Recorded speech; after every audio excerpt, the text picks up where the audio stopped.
everyone, I'm Theo. My pronouns are they, them, and welcome to the third official episode of the Heathen Wyrdos Podcast.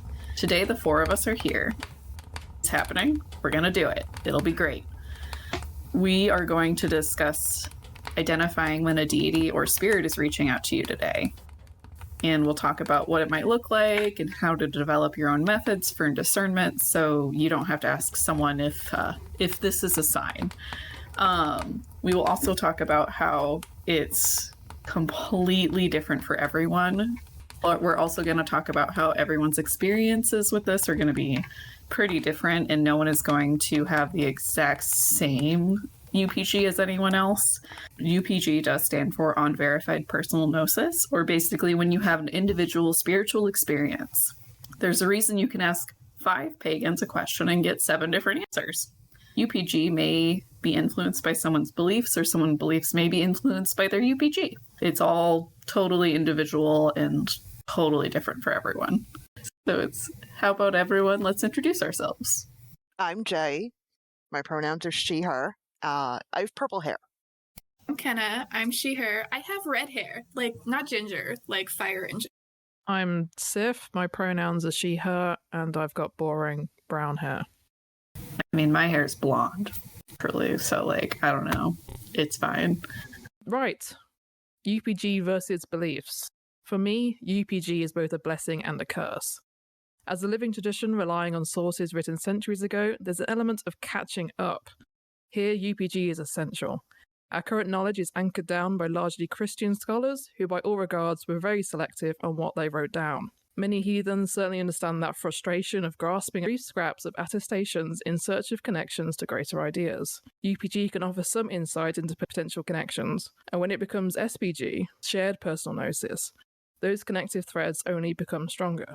It's how our religion moves forwards, continues to evolve. Certain bad faith arguments liken UPG with head canon, ignoring the experience and epiphany that created the idea in the first place. Because UPG is caused by first-hand personal experience, that leads to an idea of a deity or event. It isn't simply born from nothing. There's also nothing to say that you have to personally believe your own UPG, especially if you find elements of it that are contradicted by the law. Moreover, your UPG isn't fact, and someone else can have a very different approach.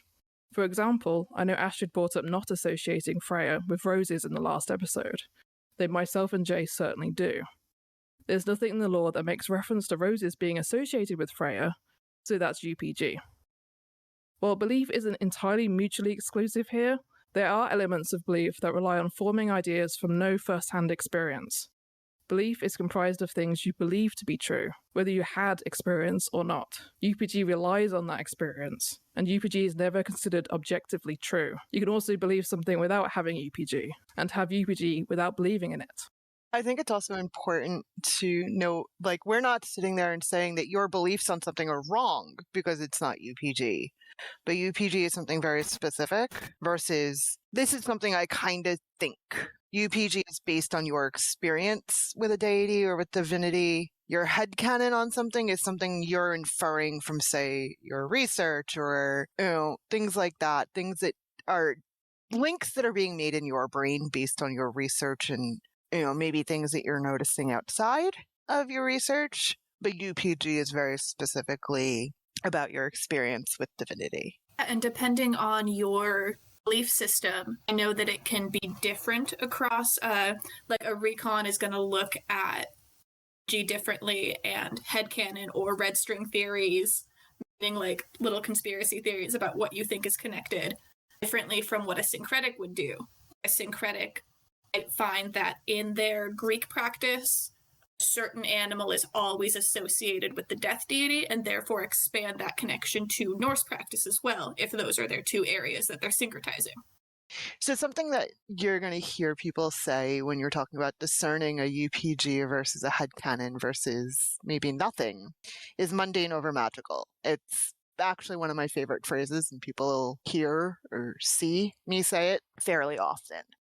First things first, it does not mean that you are not going to find mundane things magical. They always can be, but you've got to be able to see, is it really, or is it something? So an example I always tell people, if you're seeing animals that are possibly associated with a deity, and you're saying, oh, well, this might be a sign. Ask yourself, is that animal normal to see in your neighborhood, in your area? Is it the right season to see them? Have you ever seen this animal in your area ever before? The answer is yes, you have. Maybe start asking for multiples in a set time frame. So you're seeing crows, but you see crows on a regular basis. But it might be you've been asking for signs from whatever deity is associated with crows. Hey, if this is you, let me see 3 crows in 24 hours, 36 hours, 12 hours. Go from there. That's how you figure out mundane over magical. Candles. A lot of people say, oh my God, my candle's doing XYZ. It's a sign. Before you start going about your flames going crazy or your glass candle broke, or look at the mundane. Do you have a draft in your room? Do you have your fan on? Are there people walking past this candle? That's a big one that people forget. Are people walking past your candle and making it kind of flutter a little? If your glass candle breaks, have you been trimming your wick lately? Have you been burning your candle correctly so that it's melting straight? Is your candle in a safe section? Once again, fire safety, fire safety, fire safety. All of that plays into, is this a sign? Is it mundane over magical? One more example that I always will answer, because dream work is a really big part of my own personal praxis, has been for a very long time. I have gotten to a point now where I can discern on my own whether it is a spiritual dream or if it is just my brain being weird. It is more often my brain being weird than it being a spiritual dream. Biggest thing I tell everybody, if you think you're seeing signs in your dreams, put a book next to your bed or have your phone near your bed with your voice recording app ready to go. As soon as you wake up in the morning, as soon as you can coherently do this, any detail, small or big, record it somehow. Write it down, speak about it. Look for patterns more so than signs. Because if you're seeing, I'm going to jump back to the crows because crows are really big. We'll see that a lot. If you're seeing crows in your dream, crows can mean a lot of things psychologically too. But if you're seeing crows multiple times in a week, it probably means something. And again, the mundane can absolutely be magical. Do not let people try and tell you it can't. That is never what we are trying to say about it. But yeah, be able to say, you know what, this could be a dream. This could be a sign. Anything could be a sign. But look at patterns. Patterns are more what's going to be able to help you discern that.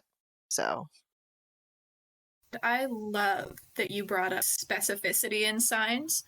I feel like a lot of new heathens, pagans, witches like to just yell, show me a sign at the clouds like we're on a fucking soap opera or something. That helps exactly no one ever. Because when you're not specific, like telling someone to go get you a snack from the store, but and being mad when they bring you back something you know. Have to be specific. More than just like, show me a sunflower. Like, I want to see a field of sunflowers sometime between now and 4 p.m. if it's you, Aphrodite. Give me something. The more specific you can get, the harder it is for you to, I don't want to say lie to yourself, but that's what my brain wants me to say. But that goes both ways. It keeps you from interpreting signs where there are none, and it keeps you from discounting the signs you do get if you're dealing with suitcase atheism. Because if you get exactly what you asked for, are you going to logic that away, pal? You asked for this specifically. I mean, from what I've gathered from my interactions with various heathens and pagans, the gods quite like a challenge. It's true. I mean, yeah, they see it as like, okay, challenge accepted, I'll do it. Challenge accepted. Something completely different. I did have a dream the other day that the queen died before her jubilee. Just know that one down. Did you write it down somewhere? I did. God bless. Queen didn't die, did she? No, but I, watch this space.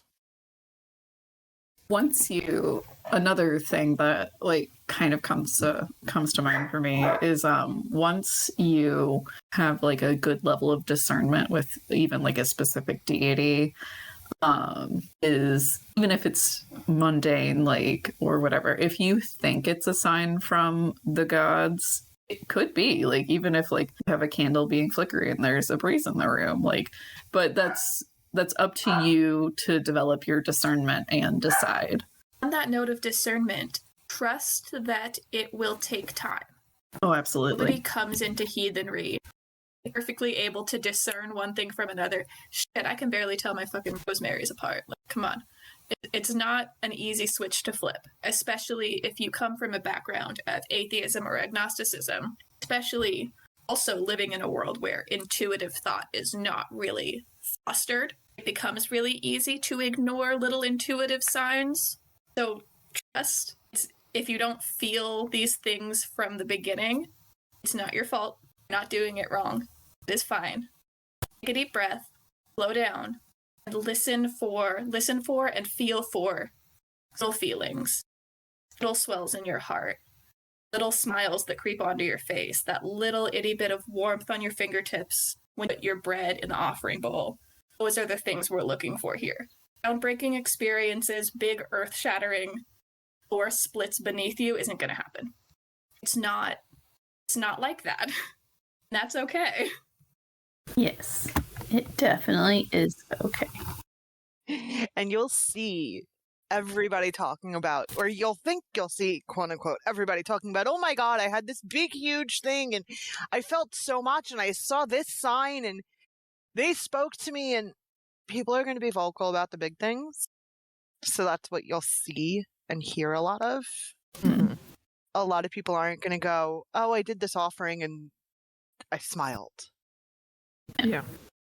This is what we call self-selection bias. People are more likely to share when it's big, which gives the illusion that it is always big, and that's just simply not the case. Yeah. Well, and also, like, since we have stuff like that, like, some people get the idea that UPG has to be this big thing. They might not be noticing signs that they're being given. I use the phrase signs very loosely. But also, like, I think that brings up the note of, like, we should be a little careful when we're reading other people's UPG and maybe take them with a grain of salt. Like, and don't try not to compare other people's UPG to your own. It's not, I can promise you it's not going to be the same. Especially like if someone comes in and is like, I had a 20-minute conversation with Manny the other day. Like, did you though? Or, oh, okay, that's really interesting. Like, you know, I'm glad you could experience that. Just because it's like, well, I mean, it's possible they did. Who knows? But also, like, people can sometimes exaggerate things a little bit. If I don't know if you guys agree with that. It's my opinion on it.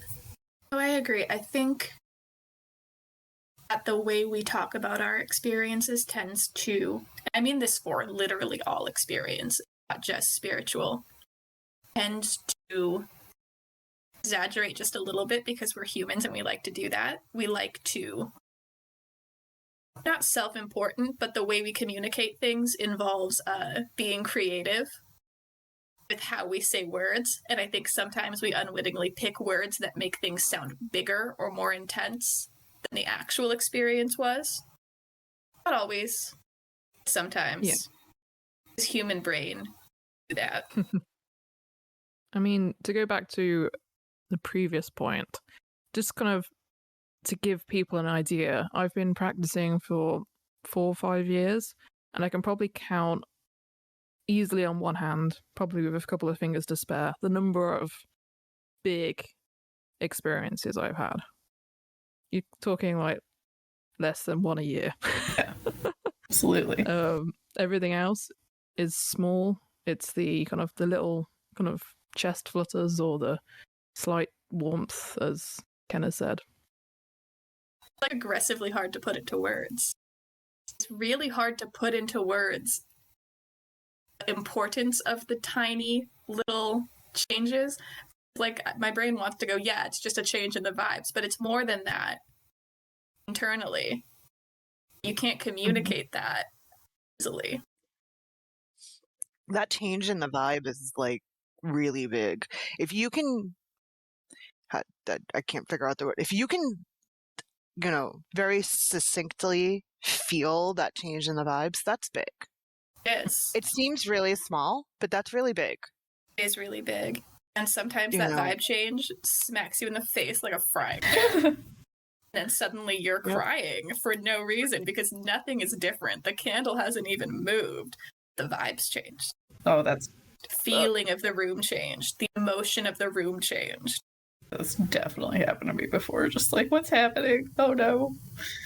Mhm. Oh, it's so disconcerting. Well, and even sometimes in that moment, like, I have not understood what was happening. Like, this is more towards like my baby pagan years, where it's just like, I don't know what's happening. Everything is happening right now.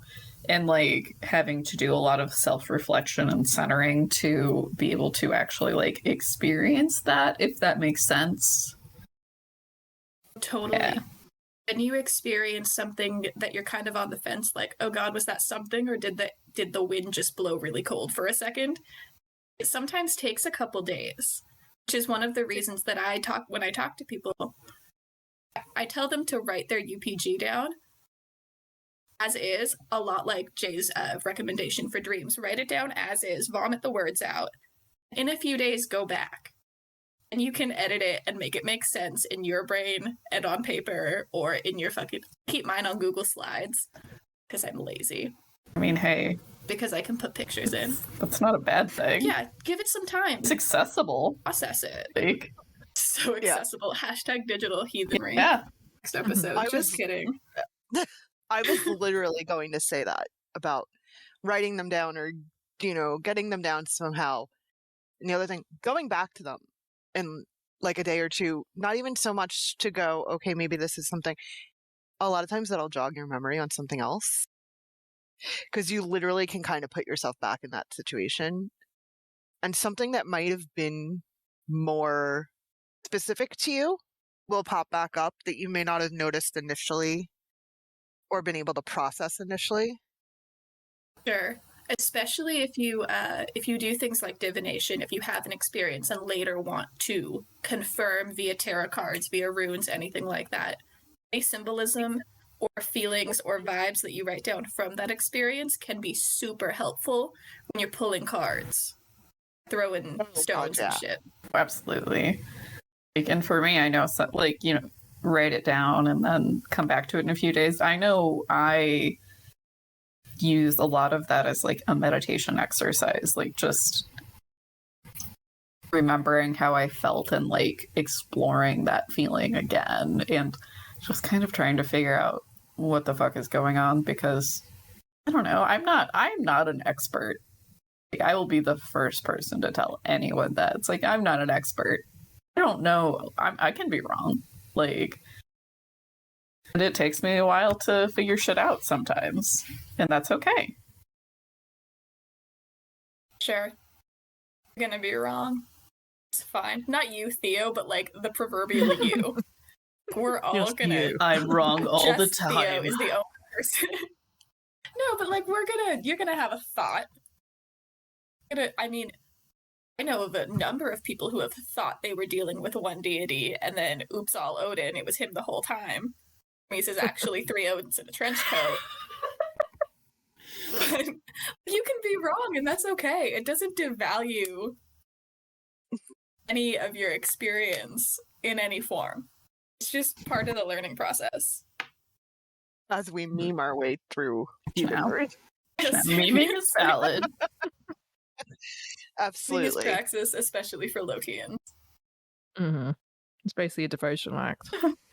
I mean, Yes, as someone yeah. who started in heathenry with Loki, I can't say anything against that. Fine. Okay, we've talked a whole little bit about dealing with signs from deities, but I think it's really important to have an entire little mini side conversation about the fact that you don't need to wait for a deity to poke you. You poke them first. I'm Mhm. a real big fan of the friendship analogy. Deities are very clearly more than a human friend, but in terms of communication, I look at it a lot like communicating with a friend who doesn't live near you anymore. Sometimes you have to text first. Even if they don't respond immediately, that doesn't mean they're not there. You know, Leave they're you on there. red. Sometimes they're going to leave you on red, and that's okay because you're friends. You know? Sometimes you have to send the first text. You eat some rocks out in the ocean or whatever and get their attention. You're allowed to text first. Mm-hmm. Exactly. Yeah, same. I was going to say that's my praxis with Hell is I reached out to her first. And we see it all the time in the community. We see people going, what's a good beginner deity? The levels. There are no No. beginner versus. Someone please find me a level 1. I need a level 1 1 god. I haven't leveled up. I haven't rolled for that yet. No, like this is okay. You know, look into them. If a deity really catches your attention, there's usually a reason why. Mm-hmm. You know, I had not gone into anything ever thinking I was going to start practicing with Hell ever. And then as I got into really head first into heathenry, I started getting that inkling of interest, and I was like, you know, the way the past 2 years have been going, I work in healthcare, just so everybody knows, so death has been something looming over my head for the past 2 years. Mm-hmm. So it was that, you know, everyone talks about how she's so comforting and helps with that, and I said, you know what, I was really contemplating it, and then there was a ritual to her that I attended online, and that was my way of reaching out to her first. I didn't wait for a sign. I've never actually gotten like a hardcore sign from her, ever. Yeah, that's the point. I don't know whether we've mentioned it, probably. You don't have to have signs. As we mentioned with the big experiences, it's also normal to not have any. Read a sentence from someone in the community that perfectly sums up the way I feel about that like proverbial being left on red feeling. And they said, I've never felt Rig's presence, but I have felt her influence in my life. And I think that's, first of all, an amazing sentence. And secondly, it encapsulates exactly the feeling that people get from deities a lot of the time. Because you don't feel their hand on your shoulder doesn't mean you're not feeling their influence or their impact in your life. And both of those things are equally valuable. 100%. I mean, before I reached out formally to Hel, that was very much, I feel, my relationship with her since I was very little.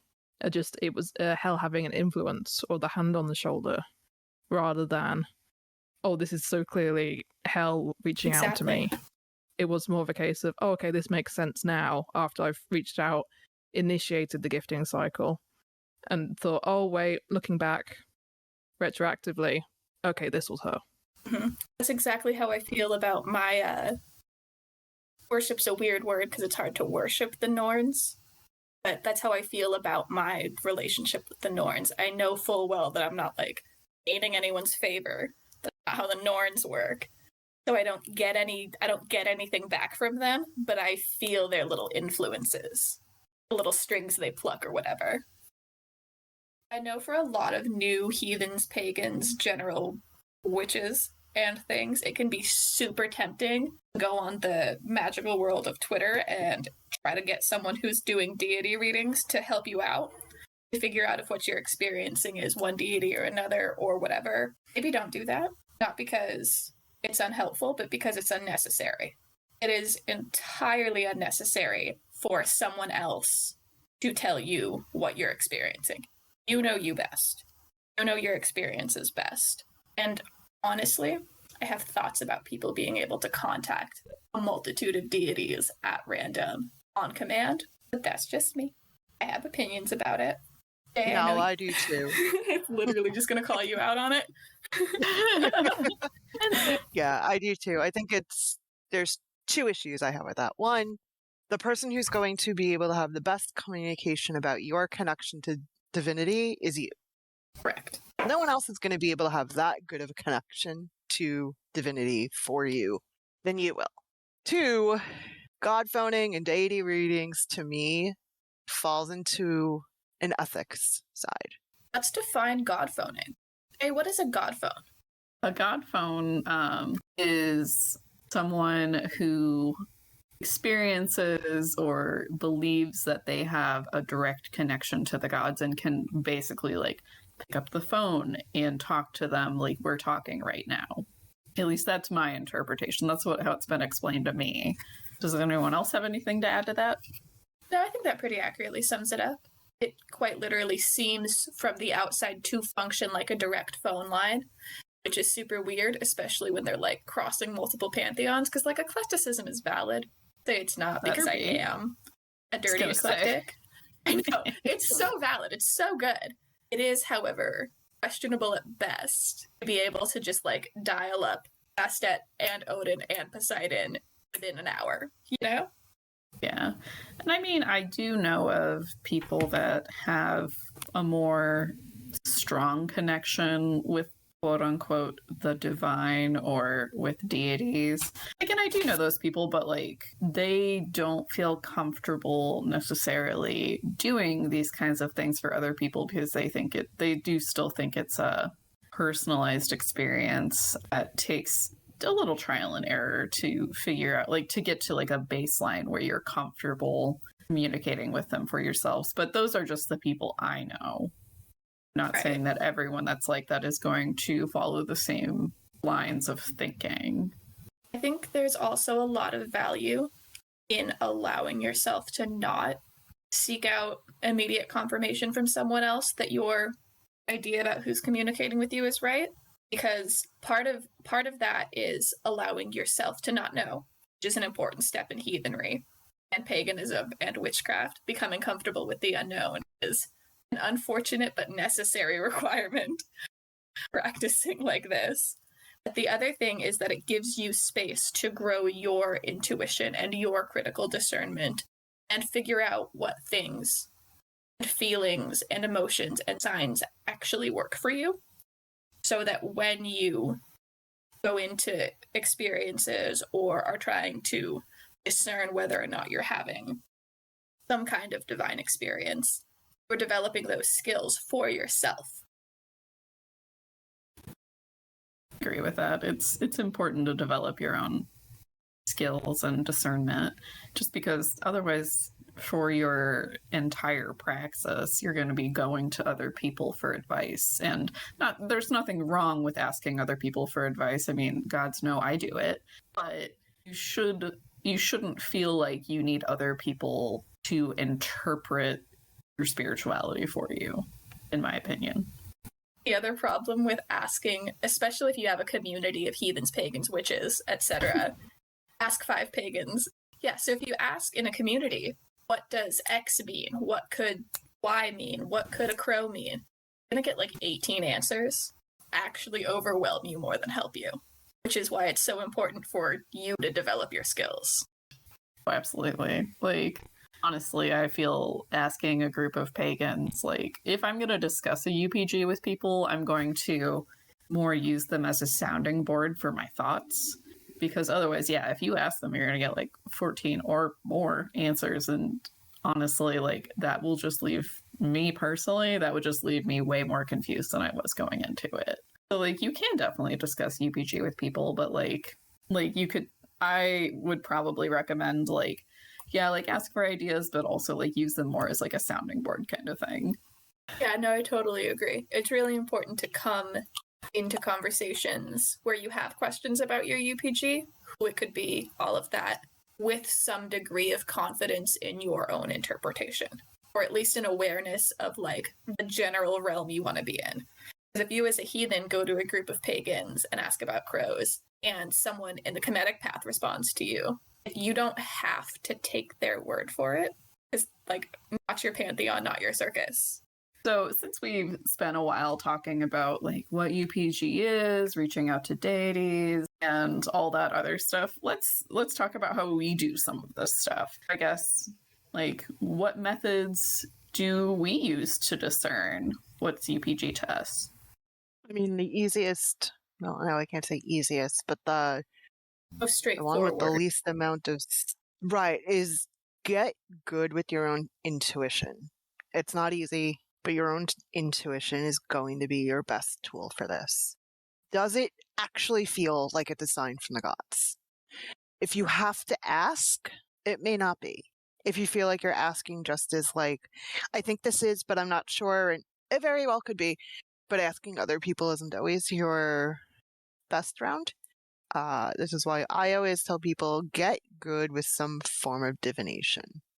Whether it be tarot, whether it be runes, whether it be oracle cards, whether it be dice divination. There's 1,000 different versions of divination. I can actually include a link to funny enough, the Wikipedia page for divination. It legit lists, I want to say, almost 150 different forms of divination. Nice. Oh, yeah. Pick one. It's not just cards and runes. Get you some cinnamon sticks, man. Figure it out. Could divine with popsicle sticks. Correct. Yes, you can divine with popsicle sticks, absolutely. And again, you can ask for very specific signs. Yes. That was my Ask go-to. for those specific signs. I love specific signs because I dealt with less latent Christianity and more latent atheism, where I was trying to like logic myself out of everything. So for me, asking for stupid specific signs really helped, especially when asking for things that were very like mundane. Like I asked Freya for ladybugs once, and sure enough, the fucking ladybugs showed up. Little assholes. And I couldn't logic myself out of it because it was exactly what I asked for. Within the time frame I asked for, the little bug I asked for. You do that enough times and you're going to figure out that you can't just explain away everything. Yeah, exactly.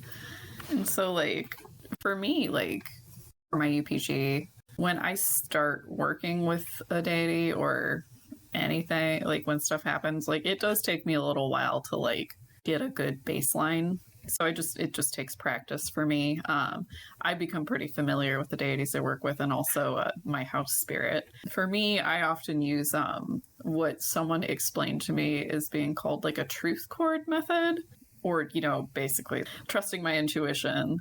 I just started instinctively going with that as a child. Like, I don't know if that makes sense. It's kind of weird wording. That's okay. But so when I start working with a deity, spirit, blah, blah, blah, like I'll usually meditate upon stuff for a while and then ask for more signs, like specifically until I become familiar with it, and then just go from there. I'm super glad you brought up your house spirits because I totally forgot to mention anywhere in the last hour and a half that UPG and experiences and signs and shit aren't deity exclusive. Y'all got ancestors, y'all got house spirits, y'all got land spirits. And if you're finding that you're jumping to deity and not getting that feeling of a response back, take a deep breath and go touch some grass. And I mean that in the most genuine way possible, because it could very well be that there are spirits on the land, in your home. I'm an animist, so I think that like the printer has a spirit too. So like ground yourself a little bit and get comfortable with the idea that not every sign is a deity. It can be a spirit, or a wight, or the Vetter, or pagan path equivalent. And that's just as valuable. Yeah, I definitely think that's important to keep in mind. Divinity isn't always deities. Divinity isn't always something concrete. So yeah. Probably the shortest thing you'll ever hear me say. How I discern is I ask and ask for signs. There we go. Additional signs. Was that the question? How you doing, Sif? Show me a sign that we're on the right track. But Sif, did you say what methods you use to discern your UPGs? Runes specifically. I think that's pretty much it. I do tend to, as I'll probably mention a bit later on, I have a bit of a latent atheist mind goblin who likes to make everything mundane. Relatable. So I tend to work in the opposite direction rather than, this is a sign. I'd be like, it's not a sign. There's no way. No, I guess feel that. It's sort of similar to your like Marnie UPG in that if it's persistent, I then class it as a UPG to the point where I kind of go through all the stages of it's just mundane. It's like the stages of grief, but it's the stages of like accepting your UPG. Exactly. Like anger. You guys have already heard my Mani UPG, and I hope you all remember how genuinely pissed I said I was. I was so mad that I couldn't explain it away. And that is peak atheism. I mean, that's the perfect kind of segue into our next question, which is, so you've had a UPG. Now what? Throw a pillow at the wall because you're mad. No, genuinely, like, take a deep breath before try to, like, make sense of it. That's what you do. You take a deep breath. Yeah, take a deep breath. Or, like, I like to... I know it can be a little frustrating for people, so I try to be aware of myself, but I like to create solutions problems. Like, I had a UPG that I've mentioned it before, where it's like, Theo walked me through my house and was like, what the fuck is this? Your house is a mess right now. And I'm just like, I've been really busy and kind of depressed. It's been a time. And, chatting about it. That's the strongest UPG, is in my dreams for me. But what I did after that is I sat with it for a few days and then, like, made myself, wrote down some, like, priorities for how I keep my house, and then kind of, like, tried to build something that was really manageable to get it to, like, a level I was comfortable with, if that makes sense. I normally have something like that going on. It's just, I do personally, I have depression and stuff like that. So sometimes stuff doesn't happen the way I would want it to, which is valid and totally fine. But trying to figure out a game plan to kind of keep on top of it. Yeah, I definitely think the solutions thing is a good one. Because a lot of times when you have a UPG that's stronger, it's going to be about something specific. Going to be a sign that, you should do X, or I want you to do Y, or, so it'll be, okay. Or it'll be something like, all right, I've got this UPG with this deity. What can I do to thank them? Set up a special offering, something a little bit more than you would normally do. Sit with that entity, whether it be a deity, a spirit, an ancestor. Expand that prayer, expand just talking to them. Sit with that UPG and understand that it's special, no matter how big or small it is. That's good advice. So, how long was it before you felt like you reliably knew what was mundane versus magical? Who says I'm 100% comfortable with figuring that out yet? Because there are times I'm still like, I don't know if this is a sign or not. Maybe help. Right. Mhm. I don't. If you can say with 100% certainty that you always know that it's, a sign, that's awesome. Great for you. But that's not the I don't know if I norm. would believe you. Like, there are all of us, right? There are all of us who will go, huh, fuck. Right. That's such a fucking move. I've never had that before in my life. Not true. That's so not true. But it's like, no, I don't know her.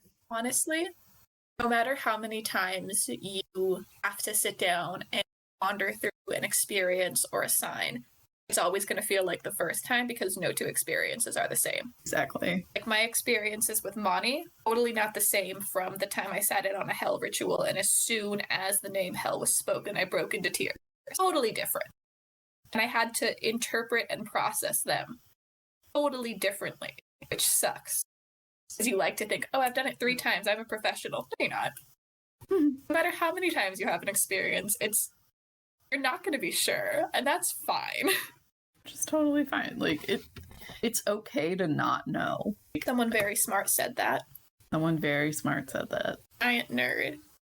And it's okay to not know. And, like, which is kind of counterintuitive, I feel, to a lot of how our society works, because, like, people are really answer driven, which I respect. Like, I definitely get that way.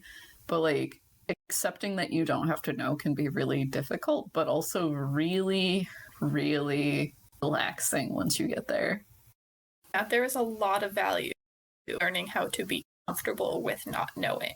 And I mean that spiritually there's a lot of value, but also, like, in your everyday life, the skills are super important, because you're not going to know.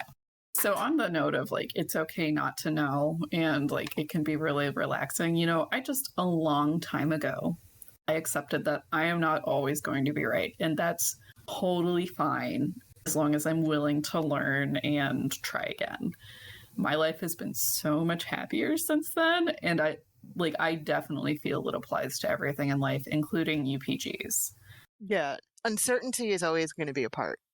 And like you said, being able to sit with that and go, you know what, it's okay. But I've definitely had times I'm like, this is definitely a sign, I swear. And nope. Nope, it was not. And it happened. When I was discerning signs with Eard, at first I thought it was a completely different deity coming at me. Completely different pantheon, everything. I was like, it's gotta be them. There's no way. This is all the signs. Because I didn't know who she was. I didn't know who Eard was.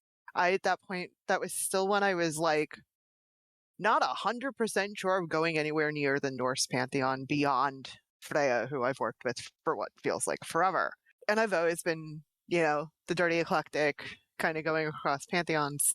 So I wasn't even thinking, are there any other, is there a specific healing goddess? And it took a lot of time for me to realize, no, it wasn't that deity, it was here. And it was, there are a couple of people in the community who saw me doing this for almost a good 6 weeks of signs. And they're all like, afterwards, they're like, well, there was that. So being able to be okay with, no, may not be that. Being okay with the unknown. Being okay with being wrong, too. Have that grace with yourself to be wrong. Absolutely. I think in the religion as a whole, there is a focus on finding truth. I think it's absolutely understandable. I found a sort of peace by accepting that it doesn't really matter what is true, only what brings me happiness and contentment. I know that is such an alien concept when you're going into religion thinking, is this the right path? Is this right for me? And I think, gods, it's going to take a lot of deconstructing on your side, but being happy with this makes me happy, and that's enough, I think, is super important. And being less concerned on this is true, or I think this is true, or all of that. Absolutely. And I mean, so being wrong, that happens with UPG sometimes. I've been wrong. I'm sure we've all been wrong with UPG sometimes. So let's talk about that. And does everyone have something in mind for when you thought you'd experienced a deity, but it was actually something mundane? But yeah, I can start. One. So my first one, my house is set up really weird. And there's a park behind my house, but there's if you look at the block, there's a row of houses behind my house, and then there's the park. But people drive around that park a lot. And so I remember once I woke up, or a few times that happened in the night, and I would be getting up to go get a glass of water, and I would see this shadow on the wall and stuff, and a strange shadow. And so for the longest time I thought it was the house spirit trying to communicate with me, something like that. And then I ended up having to wake up at a really strange hour to walk my dog. I only had one dog then, so I was walking Butter, my corgi, and ended up like looping around that area. And I realized that someone had left a light on in the gazebo, or a gazebo that was positioned just right. And I realized this because I walked up to the gazebo and turned the light off because I don't want it to burn out. And when I got back home, I had seen the shadow before then, and I had noticed it just hadn't been moving for the last few days or so. And I turned the gazebo light off, and when I got home, the shadow was no longer there. And I kind of checked out my yard and looked through stuff, and I was it was the fucking light from the gazebo casting through the trees to make this weird humanoid shape. That's fantastic. It was weird. That's hilarious. Little things like that are so funny. Well, and the light had been soft enough, because it wasn't, we're talking, this light is a ways away. We just don't have a lot of streetlights in our area, so it traveled really far, so you couldn't manipulate it easily from in the house. Yeah, it was weird, and I'm just God, that's funny. Bitch. It's fine.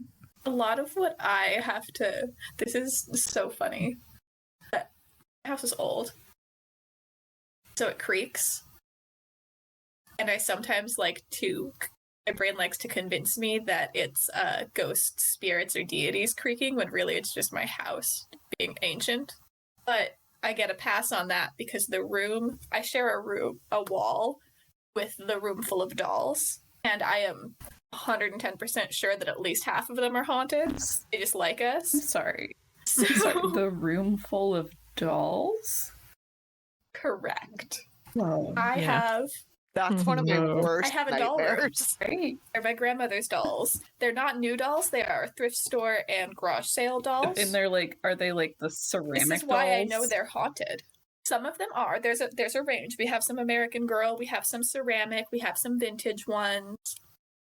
So Ceramic are the the story worst. behind them is that my mom waited too long before she started having kids, and my grandmother got bored. So she started basically baby doll rehab. Buy them up at yard sales for like 10 cents a doll. She would paint their little nails and comb their hair and sew them little underwear and give them clothes. I mean, that's a And we coping haven't mechanism. gotten. It certainly is. There's a reason that my altar is a mess, and it's because I have her genetics. We're all like low-level hoarders. It's not enough to call anyone about, but it is enough to go, oh wow, okay. So we have the room full of dolls. The room is meant to be a library, but it's full of dolls instead. That's nice. They're very sweet. They have never given me a bad vibe. Well, one of them is weird, but Burn for it. the most part, they're real sweethearts.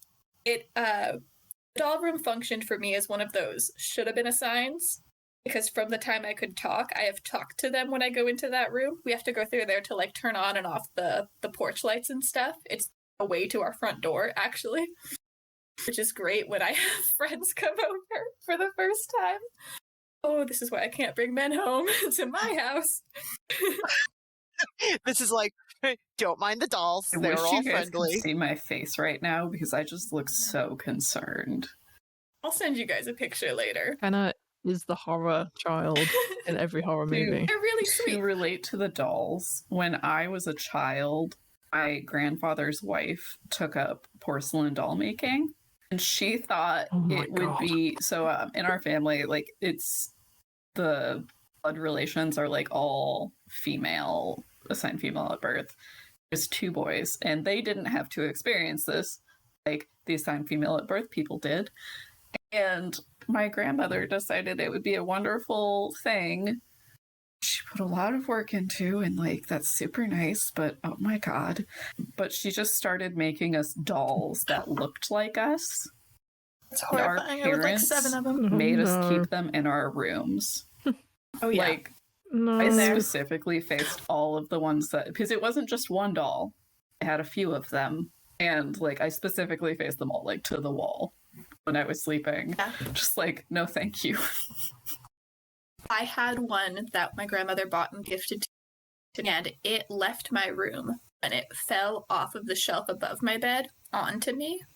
But remember, I live in California, Earthquake. so Oh, it might God. have it was an earthquake, is what my brain tells me. So That Okay. Yeah. yeah, it's fine. Oh, Yeah, my so my God. walls creak, and sometimes it's the spirits of the dolls, and sometimes it's not. Yeah, and I have something similar to that. Like, I know that my ancestors are around because my parents and I were in the same town. We're the only ones left out of my entire family that used to live here. So I know they kind of pop around back and forth. And my grandfather, like, he was a gardener. So when I hear rustling in the backyard when I'm by my parents, I'm pretty sure it's him. But recently they have a family of possums and a family of skunks that live in the neighborhood. And at first I was like, oh, Grandpa's here. No problem. Because I'll stay by them when my nephews come in because my presence is not requested but required. And I'll be like, oh, it's just Grandpa. It's just Grandpa. He's futzing around. And apparently the last, like, 4 times that I swore it was, my sister-in-law will be like, no, no, the possums were hanging out and wreaking havoc in the backyard. I'm like, well, I there think goes it's your that. ancestors, and it's really little baby possums with their little baby soulless eyes. Love possums. Oh, the true heathen struggle. Yeah. Is it nature or is it land? Is it possums? Yeah, exactly. Exactly. And I'm just like, and possums, just so y'all know, possums scare the living daylights out of me. I'm a city girl. I'm not meant to be dealing with Possums are possums. amazing. And not when they play dead on your front step, right in front of your door, like block every time. Every time I'll go outside, if I'm by my parents, I'll go outside to get some some privacy for a few minutes.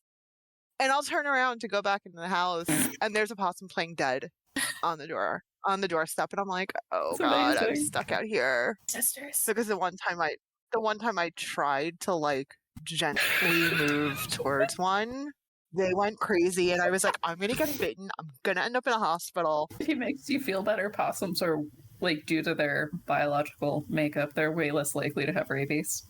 Oh, that is good to know. Oh, the rabies doesn't, right? I mean, that is really good to know, but I'm still like, oh my God, they're gonna bite me. You I'm don't gonna... want to get bit by a possum, but, like, if you did, you're way less likely to get rabies. You're welcome. Yeah, so now it's...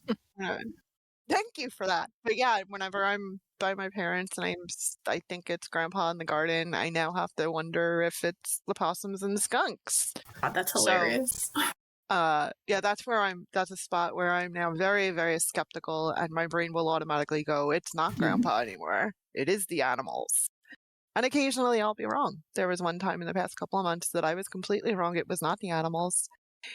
Because the next day, out of nowhere, one of my grandfather's favorite flowers randomly popped up in the garden. Nice. It had not been planted. Your grandpa's just trolling. My mother did not. He does that. That's one of my favorite signs from him is a daffodil will randomly show up That's so sweet. in either their garden or in my front yard, and I'll know it's him. God, that's sweet. So it was, yeah. Unless I see that now it's nope. That's freaking adorable. Yeah. Sif, when were you wrong? Ever? The answer is never, because Never. Because Sif is amazing. Sif's like, I'm never wrong. I make it so. I've probably been wrong loads of times. I guess because I was an atheist until like 5 years ago, it really is only from 5 years ago to now. I don't know. I will skip this because I can't think of one off the top of my head. There's probably loads that I've gone, oh, that must be something. I think I've definitely fallen into the, oh, it's got to be a deity trap. I'm sure I have. But I can't identify it because I'm shaking hands with the niece in my house. So. Yeah. I mean, we could all talk about how my little slip up when I first started working with Freya. What was that? So I was getting all these signs, like, so I spend a lot of time outside, because I have 2 dogs. And so, like, walking the dogs, like, I was running into a lot of, like, falcons and, like, owls and stuff, like, randomly, like they would be places that they would never normally be, like, sitting on top of signs, like, right next to the sidewalk, like, street signs, or in branches, like, right above the sidewalk, and they wouldn't move like they normally would. And also, like, a kitten walked into the front doors of the place I work, and that's how I got a cat. Well, one of my cats. Her name is Frederick. But for a while I was like, what does this mean? I don't understand. And it was months to figure it out. And so I asked other pagans, like, the fuck? Who could this be? And so for a long time I thought it was Odin. And because, like, the owls threw me off. I thought it was Odin, and I was working with Odin, and I just was not getting any responses until, like, I started getting really strong, like, other UPGs from Freya, and, like, her just being like, knock knock, bitch, like, it's actually been me the entire time. Could you please stop this Odin stuff right now? Like, come over here. Come on. Stop attributing my stuff to Odin. Come on. Oops, all Freya. Like, yeah, oops, all Freya. Instead of 3 Odins in a trench coat, it was just Freya sitting there going, what the fuck?